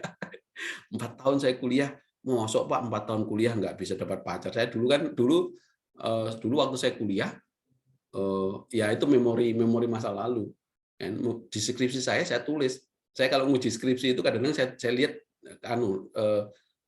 halaman persembahan sama kata pengantar itu. Kalau ada mahasiswa-mahasiswa yang over, wah kan ada mahasiswa yang nulis skripsi ini ku persembahkan pada pangeranku siapa, disebutkan namanya itu loh. Saya bilang, nggak etis, nah itu disebutkan. Loh kenapa Pak? Ya kalau suatu saat dia jadi suamimu. Saya bilang gitu. Ya kalau saat dia jadi suamimu. Kalau itu tidak, maka suamimu ke depan akan sakit hati ketika membaca skripsimu itu. Saya bilang gitu. Ya, jadi lebih baik tulis apa? Kayak skripsi saya. Gimana Pak? Kira saya tulis gini. Skripsi ini ku persembahkan selain pada orang tuaku ya, ku persembahkan pada seseorang yang kutemukan dalam kesuntukan itu. Siapa Pak? Abstrak. Yang penting dianggap laku aja gitu. Yang penting dianggap laku Pak. Mosok kuliah 4 tahun saya nggak dapat apa-apa. Ini guyonan saya itu. Artinya memang bahwa kuliah itu orientasi kalian harus diubah mulai sekarang. Kalau orientasi kalian betul-betul menemukan sesuatu di kuliah kalian, pekerjaan akan menghampiri kalian. Serius itu. Yang kedua, filsafat harus dipahami sebagai upaya memahami konsep dan ide-ide. Di konteks ini maka filsafat seringkali nakal. Yang kedua ini loh. Konsep sudah jelas kok ditanya, agama apa? Ditanya betul. Tuhan itu apa? Kursi itu apa sih? Kursi itu. Meja itu apa sih? Kan sudah jelas. Ya bagi jangan-jangan nggak jelas. Jangan-jangan sekalian tuh hanya sekedar tahu, tapi ketika dipertanyakan ulang, sesungguhnya nggak tahu apa-apa. Misalnya seperti itu. Makanya kenapa banyak orang nggak suka filsafat itu? Dianggap berpikirnya ribet, ya kan? Maka pernah seorang filsuf di Timur Tengah namanya Al-Ghazali menulis buku judulnya Tahafut al-Falasifah, hujatan terhadap filsafat itu. Hati-hati belajar filsafat. Kalau salah kalian akan mempertanyakan Tuhan dan mempertanyakan agama itu. Padahal ternyata setelah dibaca serius buku itu, Al-Ghazali sedang menciptakan sebuah terminologi filsafat baru yang tidak menghamba pada filsafat skolastik yang mendewakan rasionalitas ansih itu. Bukunya Al-Ghazali dibantah oleh seorang filsuf di Timur Tengah namanya Ilmu Farabi yang menulis buku Tahafut at-Tahafut, hujatan atas hujatan. Ya, jadi kan menarik, ilmu jadi menarik ya. Ada buku Tahafut al-Falasifah, hujatan terhadap filsafat, dibantah oleh buku baru itu loh.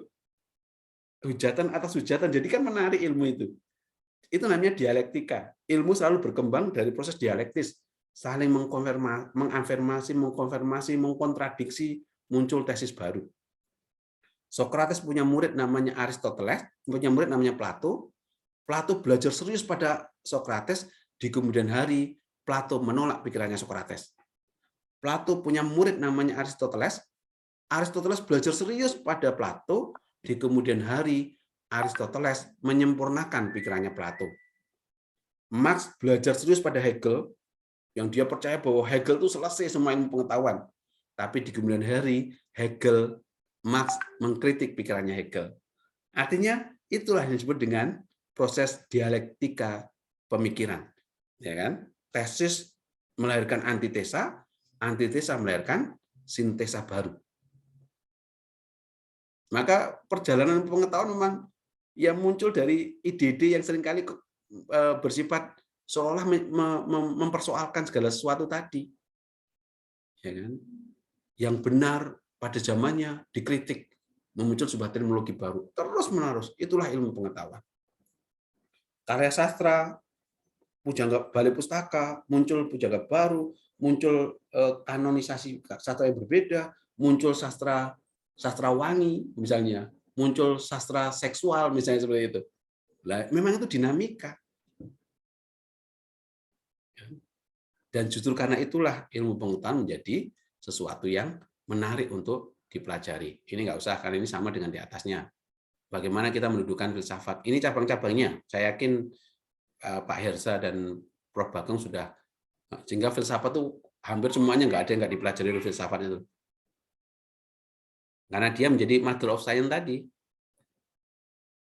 Nah, ini alirannya, teman-teman sekalian. Coba lihat, hampir semua teknologi aliran sumbernya dari Eropa, ya.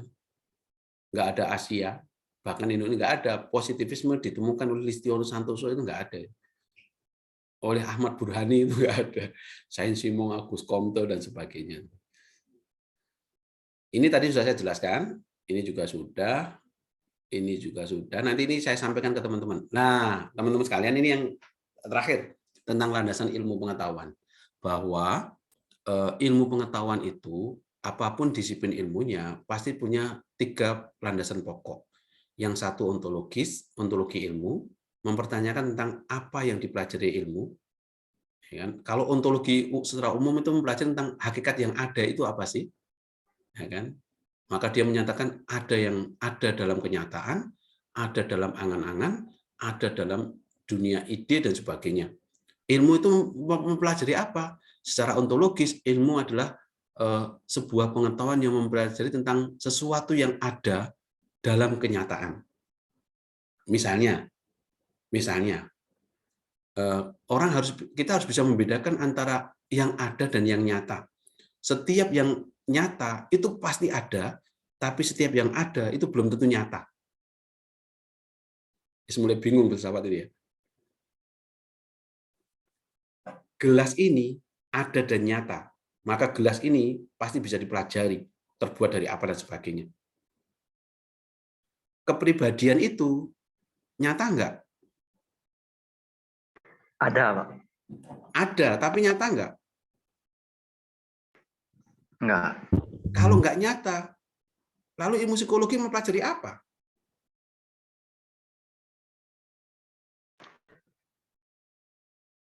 Kita harus menyingkirkan pemahaman bahwa kenyataan itu hanya sesuatu yang bisa dilihat.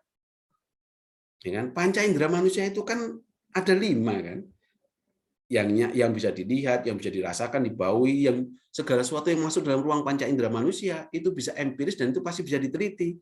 Maka secara ontologis ilmu itu hanya membatasi sesuatu yang sifatnya empiris, ada dan nyata. Tuhan itu ada, nyata enggak? Malaikat itu ada, nyata enggak? Misalnya saya bertanya itu loh. Malaikat itu ada enggak? Ada. Nyata enggak? Ada. Nyata enggak? Enggak. Makanya ilmu enggak bisa mempelajari. Iya kan? Maka ilmu itu membatasi pada sesuatu yang sifatnya empiris. Enggak. Ada dan nyata. Yang nyata itu pasti bisa dialami oleh manusia itu. Kepribadian itu nyata. Kenapa? Ada struktur kepribadian manusia yang bisa dipelajari.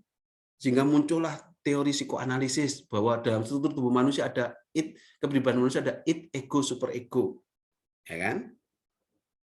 Ilmu psikologi berkembang terus-menerus, ada teori perkembangan moral dari pramoral, prakonvensional, konvensional, pasca konvensional. Kenapa bisa seperti itu? Karena dia melihat manusia sebagai fakta empiris yang bisa dipelajari. Jiwa itu masuk dalam ruang empiris manusia enggak? Jiwa itu, kejiwaan itu. Halo? Ya, kayaknya, Pak.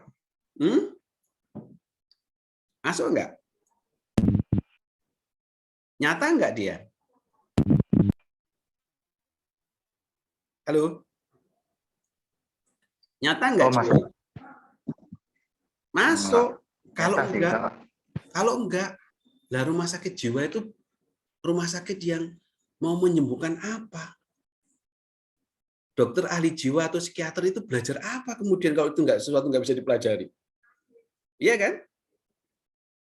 Nah, maka secara ontologis ilmu itu membatasi diri untuk objeknya tentang segala sesuatu yang sifatnya ada dalam kenyataan.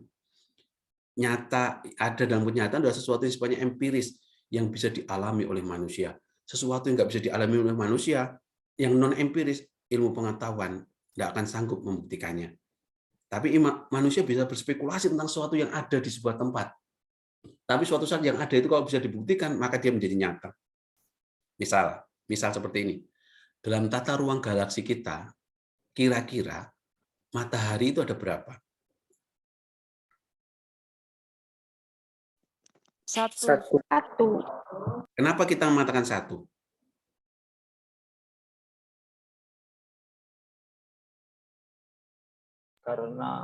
Karena yang kita lihat hanya satu, Pak. Karena batas panca indera manusia kita, satu itu yang langsung kelihatan di kita. Bagaimana kalau kemudian ada teknologi yang luar biasa yang kemudian bisa melihat ordinat tata ruang galaksi ini? Bahwa ternyata tata ruang galaksi ini, matahari itu hanya menjadi bagian kecil dari struktur tata ruang galaksi di antara miliaran tata ruang galaksi yang di atasnya itu. Di luar tata ruang galaksi kan ada banyak sebenarnya miliaran planet kan? Halo? Iya, Pak. Iya kan? Sehingga teknologi astronomi Eropa sudah pernah membuktikan bahwa ternyata matahari kita nggak tunggal. Ada matahari-matahari lain dalam tata ruang galaksi kita. Yang itu menjadi rahasia yang suatu saat nanti ilmu pengetahuan pasti bisa mengetahuinya itu. Sekarang belum. Tapi imajinasi mereka suatu saat ini pasti bisa dicari. Percaya nggak kira-kira ada planet yang suatu saat nanti bisa dihidupi oleh manusia selain dunia ini, bumi ini? Lah kalau kita kan fatalis kan, pokoknya hidup kita di dunia ini nggak ada yang lain. Sehingga kalau dunia ini hancur ya kiamat bagi kita itu kan. Orang Eropa sekarang sedang mencoba mencari apa? Coba lihat dalam tata ruang galaksi kita. Kehidupan di Mars, coba. Nah, dia mencoba mencari apakah ada planet yang punya potensi untuk dihuni oleh manusia. Mars itu dicari, betul-betul dieksplorasi struktur tanahnya, udaranya. Kalau kemudian dia ternyata struktur tanahnya mengandung air dan sebagainya, oh ada oksigen, berarti dia punya asumsi bahwa ini potensi untuk ditinggalin manusia. Imajinasi ilmu pengetahuan kayak gitu liarnya itu loh. Kita saja yang karena nggak sanggup ya sudahlah, kita fatalis aja kan kita gitu kan kita. Sehingga kita nggak pernah ada temuan ilmu pengetahuan. Maka yang benar yang terjadi, Eropa menciptakan teori, kita belajar di teori itu di ruang kelas, Eropa menciptakan teknologi, kita belajar menggunakannya itu. Maka sampai kapanpun kita nggak akan pernah bisa apa? Maju. Iya, nggak pernah bisa maju atau menyaingi peradaban Eropa. Kita selalu tertinggal karena cara berpikir kita. Mereka luar biasa membuat imajinasi itu loh. Bahkan teori ekonomi mereka sudah sangat lama membicarakan bahwa suatu saat dengan revolusi industri sampai ke 4.0, society 5.0, bahkan Peter Diamandis, seorang ahli ekonomi di tahun 70-an, dia sudah memprediksikan bahwa suatu saat nanti perkembangan ekonomi global akan mengarah pada 6D, 6D.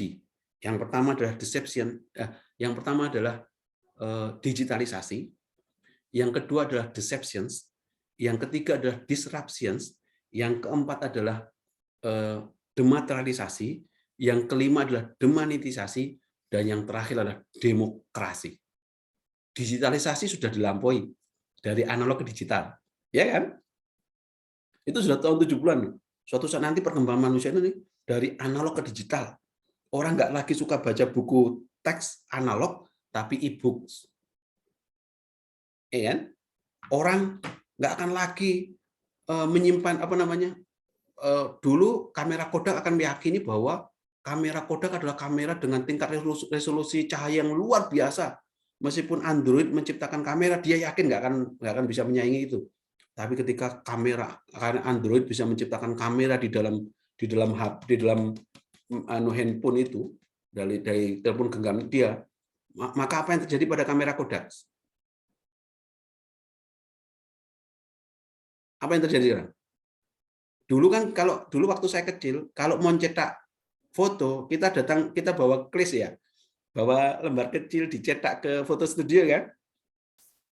Sekarang masih ada nggak itu? Nggak ada. Yang terjadi apa? Kamera Kodak mengalami deception dan disruptions, tergantikan dengan teknologi digital namanya Android.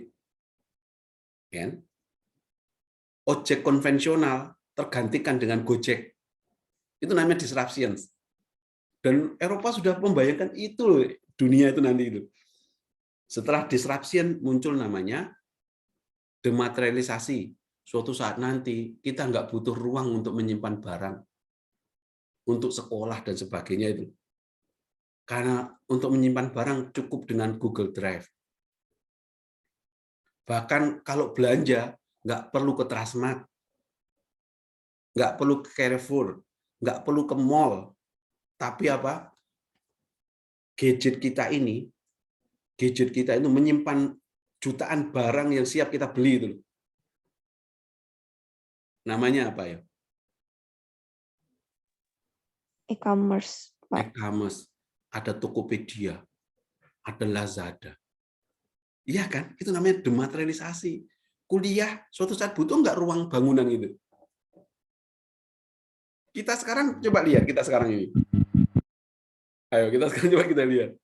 Jangan-jangan ruang bangunan nanti hanya untuk ya ketemu ngobrol ngalor ngidul, kuliahnya dengan model seperti ini.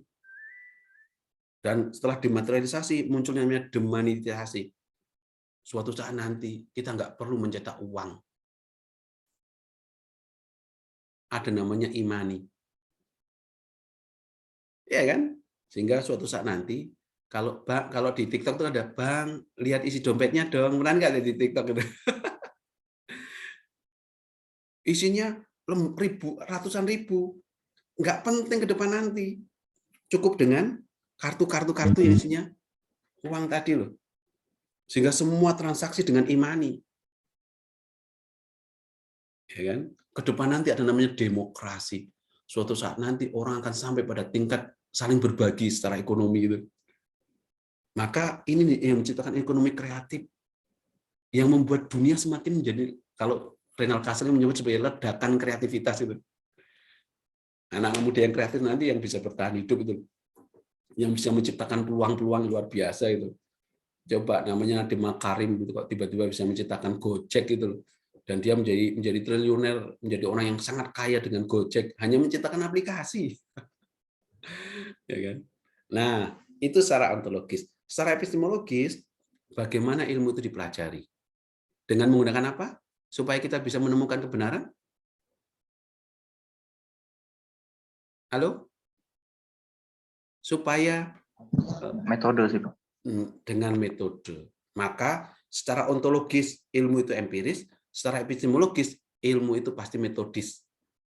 Pasti ada metodenya, meta dan hodos, cara untuk menemukan kebenaran. Ontologi dan epistemologi terkait dengan proses keilmuan, dan aksiologis terkait dengan pasca keilmuan. Untuk apa ilmu itu dipelajari? Ya kan? Maka kalau ontologi epistemologi ilmu itu bebas nilai, tapi kalau aksiologis ilmu itu taut nilai. Kenapa? Karena dia terkait dengan kalau ini diterapkan, maka terganggu nggak ekologi, terganggu nggak kemanusiaan. Aksiologis terkait dengan kebijakan, terkait dengan value, ya kan? Mengapa cloning? Tahu cloning nggak? Klonase tahu nggak? Pernah dengar nggak? Tahu, Pak. Tahu cloning kan? Coba lihat cloning. Cloning ditemukan tahun 72, yang eksperimentasinya adalah seekor domba yang diambil set DNA-nya, kemudian dikembangbiakan di sel ovarium berbeda, lahirlah domba baru, domba jenis baru gitu. Ya kan? Yang imajinasinya suatu saat nanti manusia yang sudah mati diambil DNA-nya, salah satu sel di dalam tulangnya, dikembangbiakan, dimasukkan dalam ovarium tubuh manusia yang masih hidup, akan muncul janin yang sama dengan itu. Wah, itu kalau kemudian diterapkan betulan, wah itu dampak bagi kemanusiaan luar biasa itu. Manusia jadi homogen, cantik semua misalnya. Atau cerdas semua misalnya, menjadi homogen manusia itu. Dan itu yang kemudian kenapa kemudian banyak negara menolak klonase itu. Meskipun secara keilmuan dia benar. Kenapa? Karena empiris dan metodis. Tetapi kenapa kemudian nggak bisa diterapkan? Ya karena dia bisa mengganggu interaksi antar manusia satu dunia. Itu mirip dengan imajinasinya Marilyn Monroe itu. Marilyn Monroe itu kan seorang perempuan artis yang sangat cantik dan seksis di eranya. Suatu saat dia berimajinasi, dia akan meminta ahli genetik untuk rekayasa genetik untuk mengklonase tulangnya Einstein yang cerdasnya luar biasa, tapi buruk rupa. Kan bisa lihat itu Einstein itu wajahnya seperti apa itu. Diklonase dengan tubuh dia yang cantik di ovarium, dan dia menginginkan bahwa jabang bayi yang lahir nanti adalah jabang bayi yang inginnya dia apa? Yang cantik, rupawan, ganteng, bagus, yang cerdasnya seperti Einstein. Itu imajinasinya, meskipun jangan-jangan yang lahir malah kebalikannya itu. Buruk rupawan seperti Einstein dan tidak cerdas seperti Marilyn Monroe. Kan bisa jadi terjadi kebalikannya. Tapi itulah klonase. Ya kan? Berarti secara ontologis, epistemologis, ilmu itu jelas. Empiris dan metodis. Tapi secara aksiologis, untuk apa ilmu? Nanti pertanyaannya ke sastra. Sastra Inggris. Ontologi ilmu sastra Inggris itu apa? Apa yang mau dipelajari sastra? Bagaimana sastra itu bisa dipelajari? Untuk apa sastra itu dipelajari? Pertanyaan ini menjadi pertanyaan penting kalian ketika kalian kuliah di jurusan sastra Inggris. Nah, kalian kalau sudah bisa menemukan itu, nunggu waktu saja. Kalian pasti akan menemukan sesuatu di apa yang kalian pelajari dalam ruang kuliah ini.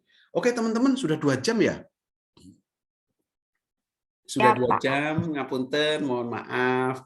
Yang nanti komentarnya bisa, saya pengen kalau ada ruang interaksi antar saya dengan kalian di WhatsApp group juga nggak apa-apa, nanti kita bisa komunikasi, kita bisa belajar menulis bareng, berdiskusi bareng dan sebagainya. Materinya enaknya saya sampaikan kemana ya? Salah satu dari kalian nanti mohon bisa bisa apa namanya? Bisa kirim ke WhatsApp saya ya, untuk saya kirimi materi. Baik, Pak. Oke, ya apa? Masih ngajar dulu. Ini nanti sebentar. Ini nomor saya sebentar. Tak lihatkan nomor saya dulu.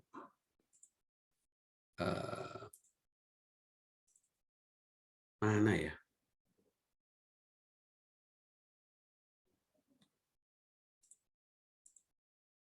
Sebentar teman-teman. Nanti bisa dicatat nomor saya.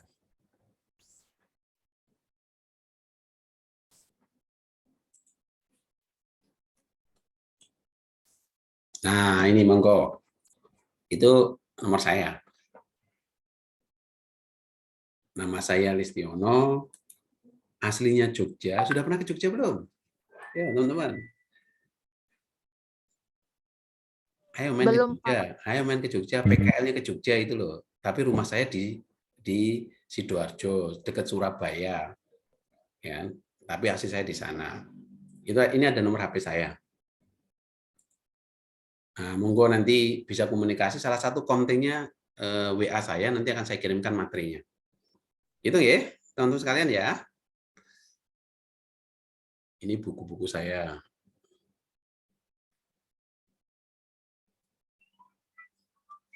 Oke, begitu teman-teman. Selamat siang, salam sehat selalu. Mohon segera kirim salah satu nomor saja, nanti saya kirimi materi ini. Wallahul muwaffiq ila aqwamit thoriq. Assalamualaikum warahmatullahi wabarakatuh. Selamat siang, sehat selalu buat teman-teman sekalian. Sehat ya. Mudah-mudahan kalau offline saya bisa ke Bangka Belitung.